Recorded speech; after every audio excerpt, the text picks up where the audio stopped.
Bismillahirrahmanirrahim.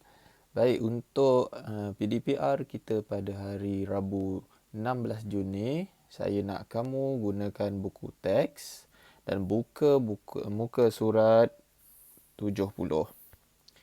Okay, tajuk kita pada hari ini ialah Pejuang Tanjak Masa Kini. Okey, baik. Kita baca terus dialog. Dan saya hendak, seperti kalau di kelas ni, saya hendak kamu baca dialog dan saya dengar lah. Tapi untuk PDPR ni, kamu dengar, saya bacakan.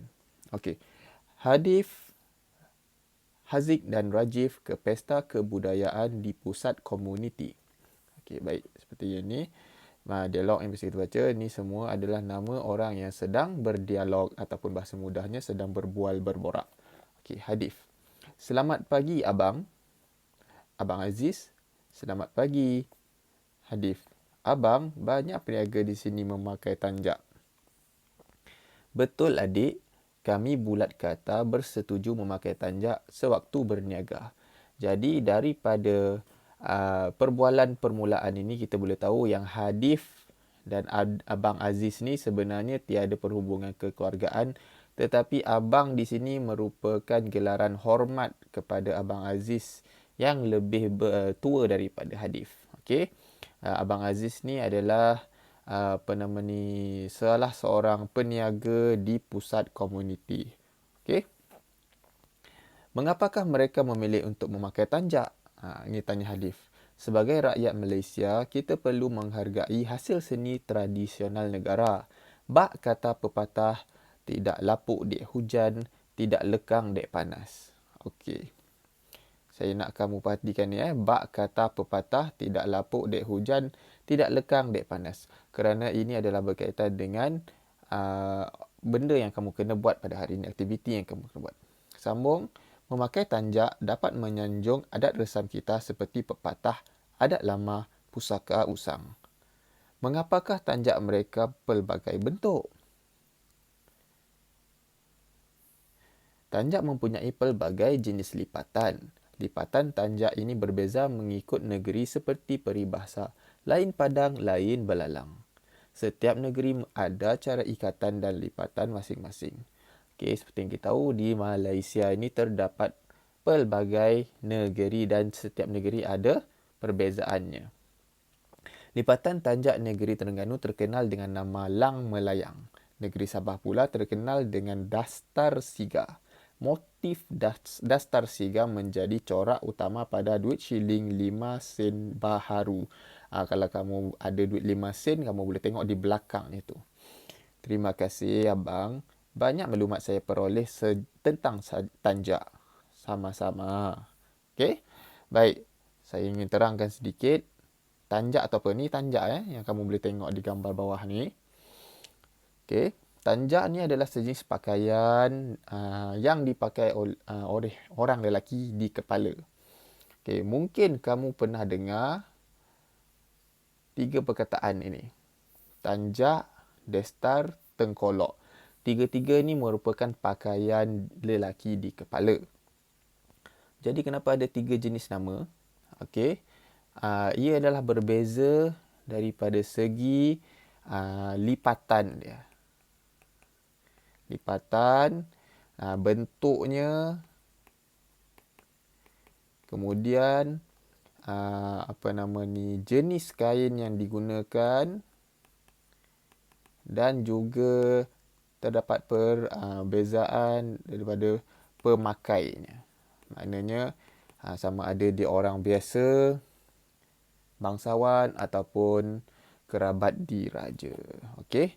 Yang ini kamu boleh buat kajian. Jadi cikgu ada bagi contoh sedikit sajalah. Okey. Ini di Perak ada satu jenis lipatan balung ayam.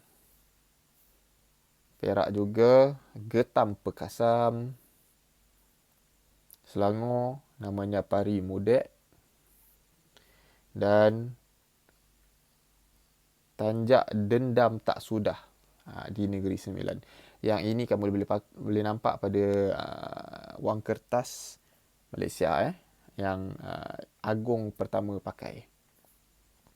Jadi hari ini kita hendak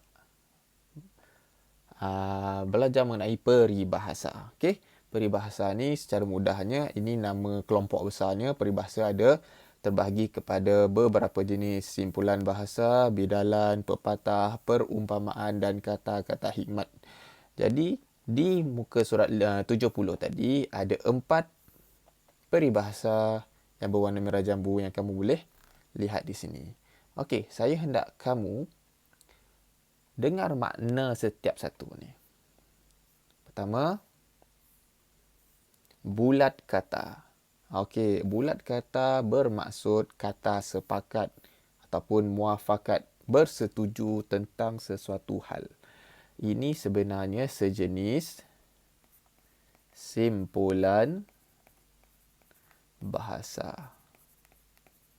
Yang kedua, tidak lapuk dek hujan, tidak lekang dek panas. Kalau kamu perhatikan, ada pengulangan tidak, dan dek, perkataan dek. Yang bermaksud sentiasa segar. Sesuatu yang sentiasa segar, sentiasa rasional. Contohnya, bidang perubatan. Daripada dulu, orang perlukan ubat, sampai sekarang orang perlukan ubat. Itu namanya tidak lapuk dek hujan, tidak lekang dek panas. Tapi biasanya ini merujuk kepada sesuatu adat. Adat tu apa? Kebiasaan. Ini kita panggil pepatah. Kerana peribahasa ni macam berpatah-patah dia punya pengulangan itu. Okey. Adat lama pusaka usang. Maksudnya adat. Adat ni sebenarnya kebiasaan. Benda yang biasa kita lakukan. Kita tengok ibu dan ayah kita lakukan, datuk nenek kita lakukan. Adat dan kebiasaan tidak berubah-ubah sejak zaman berzaman. Contohnya kamu tengok tradisi bergotong royong semasa kenduri perkahwinan. Dan yang keempat, lain padang, lain belalang. Ini ada di bawah ni. Okey, info. Bermaksud setiap tempat yang dikunjungi mempunyai cara dan adat yang berbeza. Jadi kita boleh tengok di sini, kalau kita pergi ke Sabah, Sarawak, kita boleh lihat budaya mereka sedikit berbeza di sana. Okey.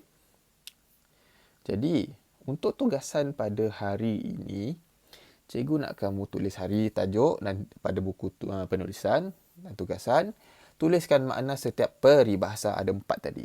Kemudian bina ayat lengkap ya menggunakan peribahasa tersebut. Bagaimana hendak bina ayat yang mengandungi peribahasa? Kita tengok contoh sini. Saya bagi contoh. Perumpamaan bagai pinang dibelah dua. Bermaksud pasangan yang sama cantik, yang sama padan. Contoh ayatnya. Pasangan pengantin itu bagai pinang dibelah dua kerana sama cantik dan berpelajaran. Contoh lagi satu. Berat sama dipikul, ringan sama dijinjing. Bermaksud sesuatu pekerjaan menjadi mudah jika kita bekerja sama. Contoh ayat dia. Hidup bermasyarakat di taman perumahan perlulah sentiasa bertolak ansur. Bak kata pepatah, berat sama dipikul, ringan sama dijinjing. Okey, kejap. Cikgu nak padam ni. Kita perlu ni. Okey. Jadi, kamu nampak ini ada dia punya peribahasa. Kita masukkan. Jadi, nampak tak perkataan bak ni? Seperti di muka surat, di dialog tadi tu. Ada perkataan bak ni. Bak kata pepatah. Okey. Kamu boleh guna perkataan bak itu bermaksud seperti untuk menulis ayat mengandungi peribahasa. Jadi, selepas kamu tulis tugasan, tuliskan nombor 1 sehingga 4. Ada 4 peribahasa tadi. Contohnya bulat kata, apakah maknanya dan ayat.